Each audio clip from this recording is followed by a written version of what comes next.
My name is Anna, and the night the storm hit, I thought the world was ending. It began as a low hum in the distance, thunder rolling slow and heavy, like something ancient turning in its sleep. The fields outside were already soaked from days of rain, and the sky had that sickly color it gets before everything falls apart. I'd been alone in the house since afternoon, watching the trees twist in the wind, trying to convince myself it was just another storm. But when the first crack of lightning tore across the hill, I knew this one was different. I ran from window to window, closing them against the sheets of water that blew sideways through the cracks. The roof groaned, the walls shuddered, and the old barn outside glowed white for an instant, before vanishing again into black. Somewhere out there, in that blur of rain and fear, was my horse. His name was Solace, and at that moment, he was all I could think about. The wind screamed when I stepped outside. The rain hit like gravel, cold and relentless, soaking through my clothes in seconds. My flashlight beam was weak against the chaos, but I didn't stop. I just ran. Through mud, through water, across the trembling field that separated the house from the barn. Solace. I shouted, though my voice vanished in the wind. The barn door slammed against its hinges when I reached it, the wood cracking under the force. I pushed it open, muscles burning, and stumbled inside. The air was thick with the smell of hay, sweat, and fear. The horses were restless, stamping, snorting, tossing their heads. But he wasn't with them. Solace.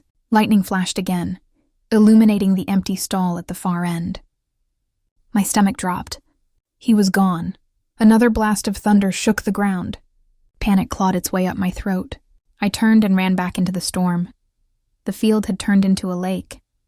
Water pooled around my ankles, sucking at my boots. The trees bent low under the weight of the wind, their branches cracking and falling like bones breaking in the dark. Then I saw him. He was at the far edge of the pasture, pressed against the fence. His coat slick with rain, mane plastered to his neck. Lightning flickered across the sky, catching his eyes, wide, wild, terrified. I shouted his name again, but the storm swallowed the sound. I slipped, caught myself, and pushed forward, every step heavier than the last. When I finally reached him, he was trembling so hard I could feel it through the air. "Hey," I whispered, breathless, reaching for his halter. "Hey, it's me." He flinched at the touch, jerking sideways, nearly knocking me over. The wind howled around us, bending the fence post until it splintered. He could have run then, out into the chaos, away from everything. But instead he froze. That's when I saw it. One of his legs was caught in the wire. "Oh God," I murmured, dropping to my knees. Rain poured down my face, stinging my eyes. I pulled at the wire, fingers numb and bleeding until it gave. The moment his leg came free, he stumbled forward, and for a heartbeat, I thought he'd fall. But he didn't. He pressed against me instead, all muscle and heat and desperation, the storm raging around us. "We have to go," I gasped, tugging at his halter. "Come on, Solace." He hesitated only a moment before following, his hooves sinking deep into the mud with every step. By the time we reached the porch, my arms were shaking, my breath coming in broken gasps. I pulled the door open and turned to him, expecting him to stop, but he didn't.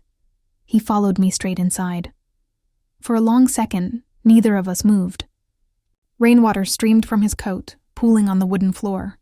The storm outside raged louder than ever, but in that narrow slice of light from the doorway, there was only silence. He filled the space completely. Too large, too wild for the fragile walls that surrounded us. But I didn't care. I just closed the door and leaned against it, my entire body trembling. His sides heaved as he stood there, chest rising and falling in time with mine. His breath came out in hot clouds that mingled with the cold air, fogging the glass of the nearest window. "I guess we're both stuck now," I whispered. He turned his head slightly, as if he understood. The power went out not long after that.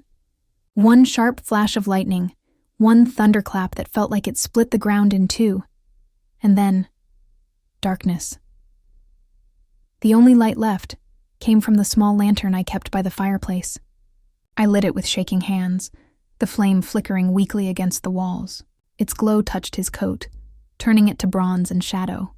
He shifted his weight, the boards creaking under him. Every instinct in me screamed that it was wrong.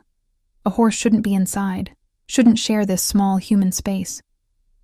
But the storm outside made rules meaningless, so I let him stay. He stood near the window, watching the rain batter the glass.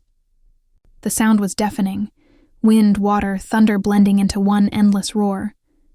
Each time lightning struck, his ears flicked back, but he didn't move. Maybe he knew what I knew, that this was safer than the dark outside. I wrapped myself in a blanket and sat on the floor, back against the wall. My breath came slow now, the panic fading into exhaustion. He turned once, glanced down at me, and lowered his head until his muzzle brushed my shoulder.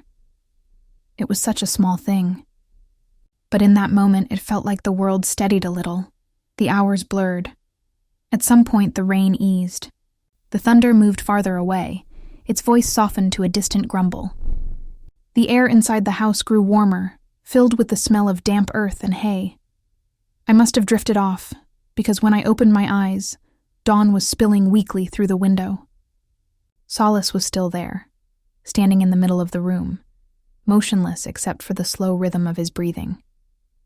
The silence after the storm was strange, heavy, too full. The kind of silence that makes you aware of every heartbeat, every breath, every inch of space between things. I stood slowly, every muscle aching. "You made it," I said softly. He blinked, his ears twitching toward the sound of my voice. "Come on," I murmured. "Let's get you home." Outside, the world was unrecognizable. The field was torn open, trees down, fences collapsed, puddles glinting like mirrors in the early light. The barn roof had half caved in. The smell of wet earth and splintered wood filled the air. But the sky was clear now, washed clean, soft blue behind the pale edges of retreating clouds. I led him slowly back through the yard. His hooves sank into the mud, leaving perfect prints behind. When we reached the barn, he hesitated. The doorway was broken, the stalls filled with debris. He looked at me, then at the house, then back again. I laughed quietly, a sound more like a breath than a voice. "You liked it in there, didn't you?" He snorted, a warm puff of air against my arm. "Fine," I said. "You can stay until I fix this." Over the next few days, we both learned what it meant to live differently. The kitchen became his stable. The rug, his resting place. I cleaned the floor twice a day, fed him from buckets, dried his coat with old towels. My friends would have called it madness if they'd seen it. A full-grown horse sharing a house with a woman who talked to him like he was human. But it didn't feel crazy. It felt necessary. Every morning I'd wake to the sound of his breath. Slow, even, grounding. Every night I'd fall asleep to it. The storm had broken something open in both of us, something I didn't have words for. He followed me through the rooms like a shadow, careful not to bump into things. He'd stop beside the window sometimes, ears pricked, as if memorizing the world beyond the glass. I'd stand beside him, my hand resting lightly on his shoulder, and we'd watch the wind move through the field, the same field that had nearly taken him from me. It was on the fourth night, when the rain returned softly, that I realized how quiet my life had been before him. The kind of quiet that doesn't heal, the kind that hollows. Since my father passed the year before, the house had been too large, too still. I'd filled it with noise, TV, music, anything to keep the silence away, but none of it worked. And now, here was this creature, this impossible, beautiful presence, standing in my kitchen as if he belonged there. He didn't speak, but somehow he made the silence feel alive. When the rain began to patter on the roof, I sat down beside him, resting my back against the counter. "You know," I said, "when I was little I used to be afraid of storms. My dad would tell me thunder was just the sky talking to itself. I didn't believe him." Solace shifted slightly, lowering his head until his nose brushed my hair. "I think maybe he was right," I whispered. Maybe storms aren't meant to scare us. Maybe they're just reminders that the world's bigger than we are, but sometimes it'll still come to our door and ask us to take care of it. He exhaled, a deep, warm sound that filled the space around us. By morning, the storm had passed again. I led him outside, the grass glittering with dew, the air cool and new. He stopped at the edge of the field and looked back at me. The sun was rising behind him, painting the world gold. "You can go," I said softly. "You don't have to stay anymore." But he didn't move. He stepped closer, pressing his head gently against my shoulder.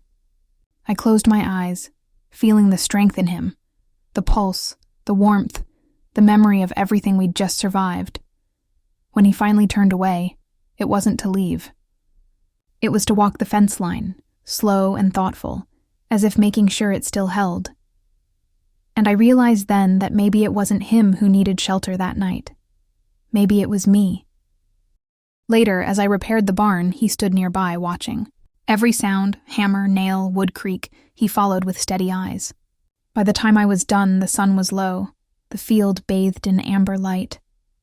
He walked forward, hesitated at the doorway, then stepped inside, slow and deliberate. The world outside had gone quiet again, but it wasn't the silence I'd known before. This one was full, of breath, of memory, of something that could finally rest. I leaned against the doorframe, watching him settle.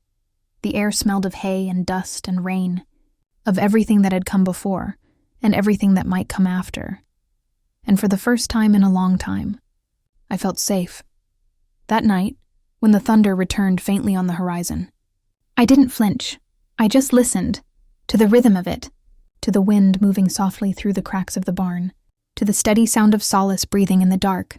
The storm had come and gone, but what it left behind was still here, alive, steady, unbroken.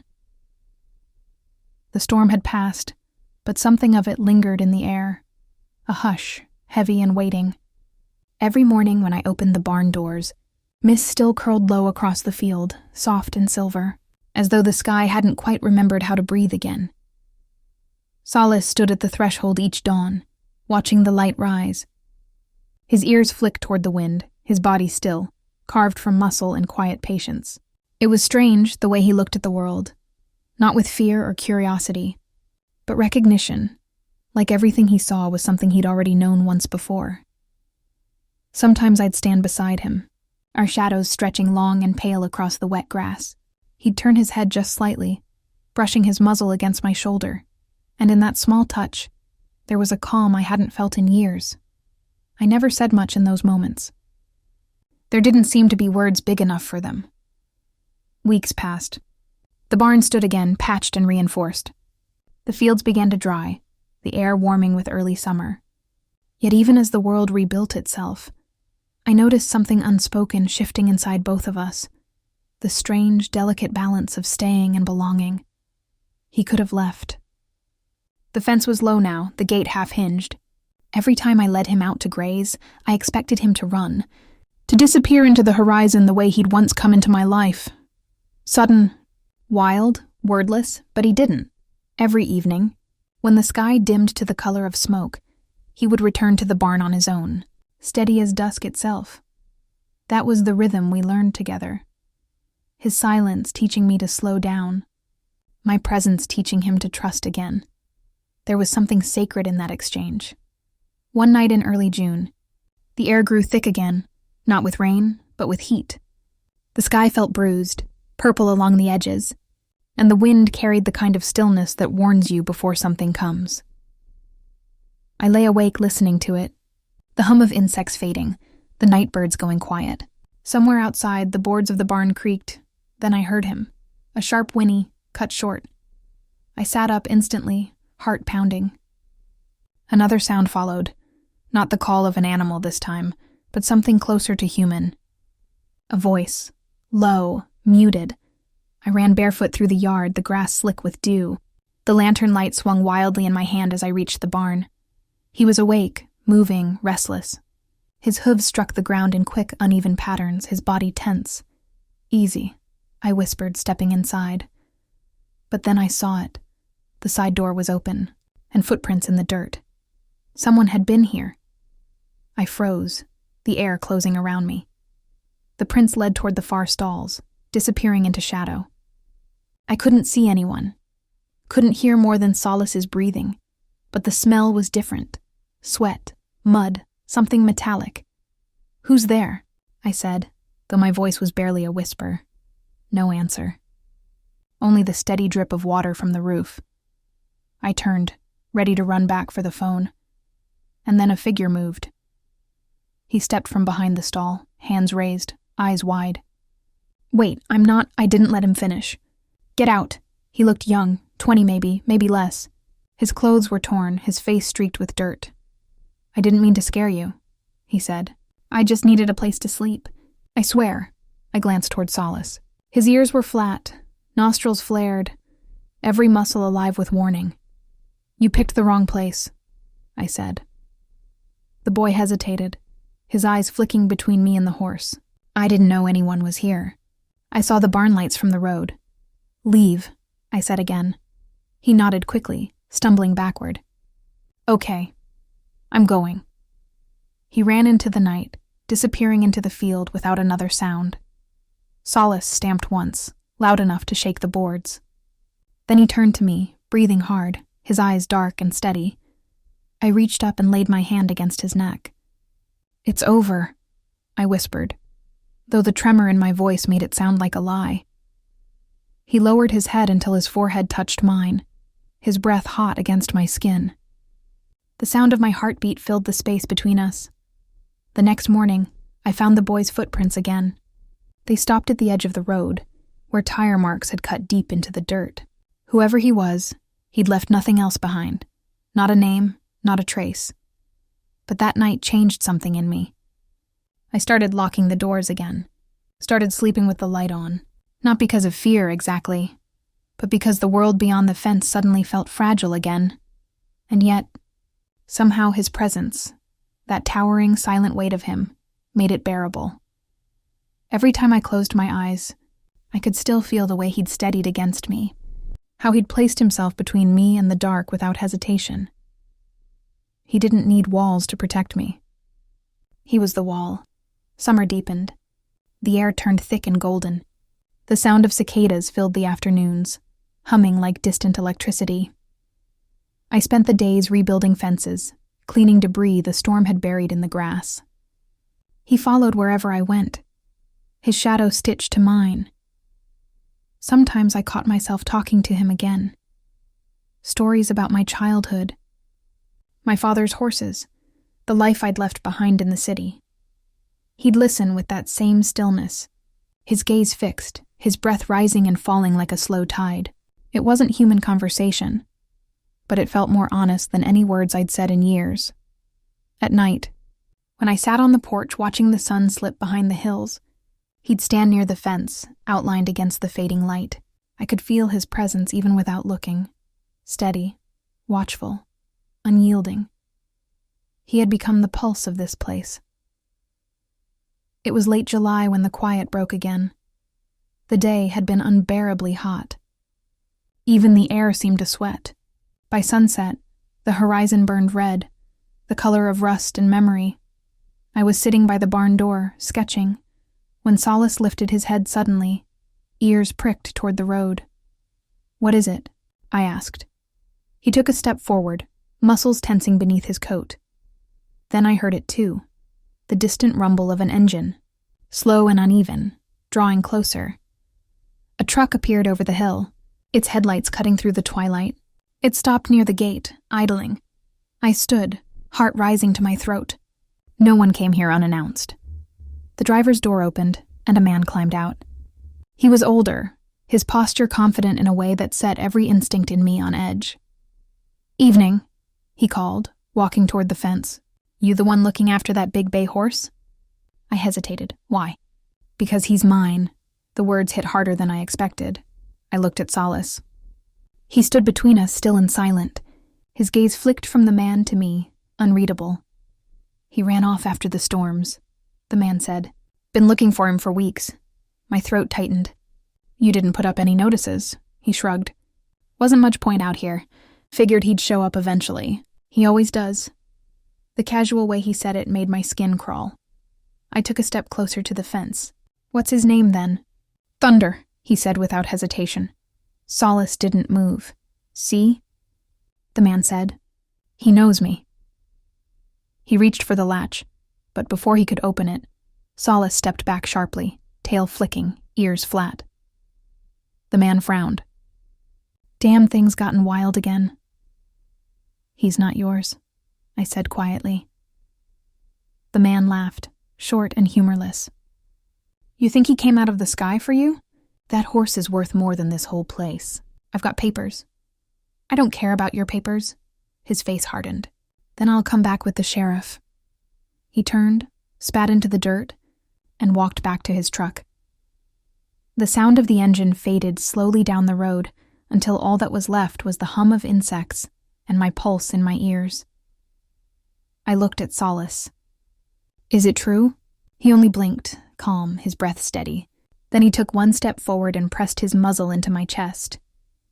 And I knew, whatever life he'd had before, whatever name he'd been given, he wasn't going back to it. Days passed.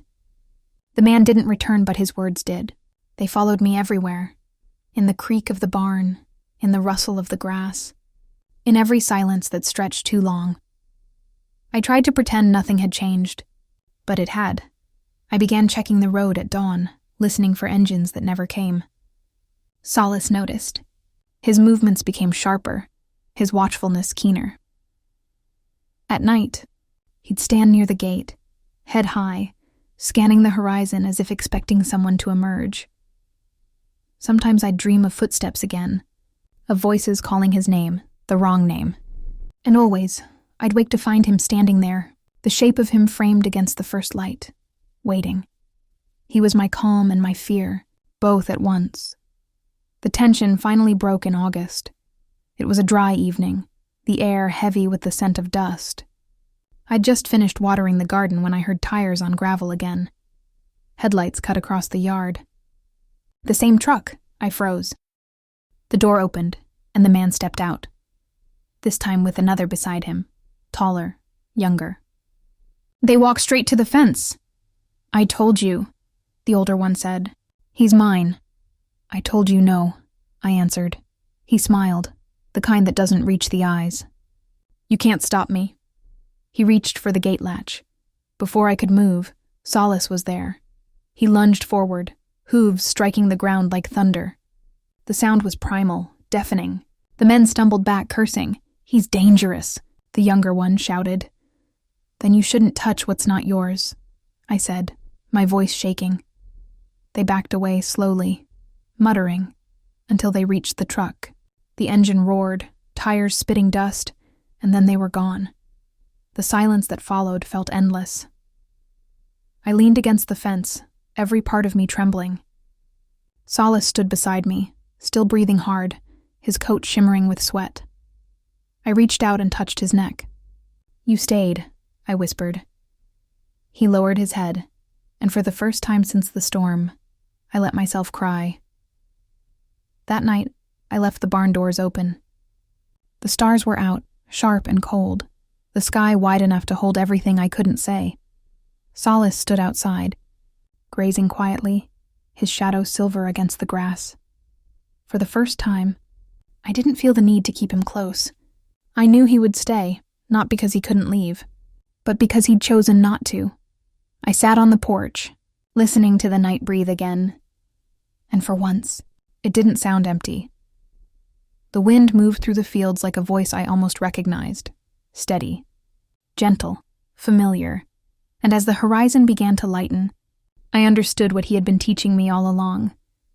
That protection isn't about walls or locks or keeping the world away. It's about standing beside what you love, even when the storm comes back. Morning came soft and gray, like the world had forgotten how to be loud. The air was cool again, the sky pale, the kind of quiet that follows something breaking, but not yet gone. Solace stood near the fence, his breath rising in slow clouds, his mane stirring gently in the wind. I hadn't slept.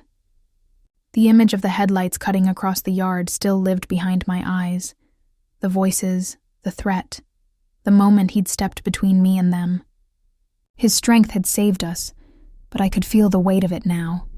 The cost, the way the world always punishes anything too free. He turned his head when I stepped outside, ears flicking toward me. The morning light caught his coat, and for a moment, he didn't look like a creature of flesh and bone at all. More like something carved from the air itself. "Hey," I whispered, voice raw. "It's over." But even as I said it, I wasn't sure it was. The days that followed felt stretched thin. The men didn't come back, but I lived as if they might. Every sound from the road made me tense, every passing car a tremor under my ribs. I stopped leaving the property except for groceries. The house, once filled with light, began to feel like a shelter again. Solace moved less, conserving his energy, but his eyes never stopped watching. Always the horizon, always the road. It was like he knew the world outside would try to reclaim what it thought it owned. Sometimes, when the fear pressed too close, I'd walk out to him and lay my head against his side, listening to the slow, steady thump of his heart. He never flinched. He'd stand perfectly still, the warmth of him grounding me, his breath rising and falling like a lullaby I hadn't known I needed. By the end of August, the heat began to fade. The air shifted, carrying the faintest smell of earth and smoke, the beginning of autumn. I told myself it meant peace, but deep down, I knew it meant change. One evening, as the sun sank low, I took Solace to the hill beyond the field, the one that overlooked the valley. The sky was a river of fire, gold melting into red. He moved beside me without a halter, his hooves barely making a sound. When we reached the top, I stopped and looked out over the land. The fences shimmered in the light, the barn roof glowed. It looked like another life. One small, self-contained world built by accident and love. He stood beside me, silent. The wind lifted his mane, brushing against my face. I turned to him, my voice barely more than breath. "You could go now, if you wanted to." He blinked, slow, unhurried. "I wouldn't stop you." His ears flicked toward me. Then he stepped closer until his shoulder touched mine. We stood like that, two silhouettes against the fading day. When the sun finally fell, he still hadn't moved. That night, I dreamed of rain again. Of the first storm, of lightning breaking the sky open like glass. In the dream, he was running, not away from me, but through me, his hooves striking sparks, his mane turning to smoke. I reached for him, but the wind took him before my hands could close. When I woke, the room was dark and still. The sound of the cicadas had stopped, and then, from somewhere outside, came the low whinny that made my chest tighten. I got up and went to the window. The moon was bright enough to turn the field silver. Solace stood near the edge of the fence, his head lifted, eyes fixed on the far distance. The wind had changed again. It carried something new, faint, metallic, familiar. Engines. I didn't think. I just ran. By the time I reached him, I could see the faint glow of headlights climbing the hill beyond the property. The same truck. "Not again," I whispered. He shifted his weight, ears flat, muscles quivering under his skin. The engine cut out halfway down the road. Doors opened. Voices. I grabbed his halter, heart hammering. "Inside," I whispered. "Come on." But he didn't move. He was staring into the dark, his body tense, every line of him saying no more running. I heard footsteps approaching, crunching through the gravel. A flashlight beam swept across the field, cutting through the mist. "Claire!" It was the same voice, the man's. Louder this time, rougher. "We're not here to fight. Just let us take what's ours." He stepped forward, his shadow spilling across the grass. "Please," I said quietly. "Go away." The flashlight swung toward me. "Move aside," Solace snorted, stamping the ground once, hard. The sound cracked through the night like thunder. "Get that beast back," the man snapped. I didn't move. He took another step forward, and Solace surged. Not an attack, a warning, sudden and blinding. His body rose, front hooves striking the air, a sound so sharp it echoed off the hills.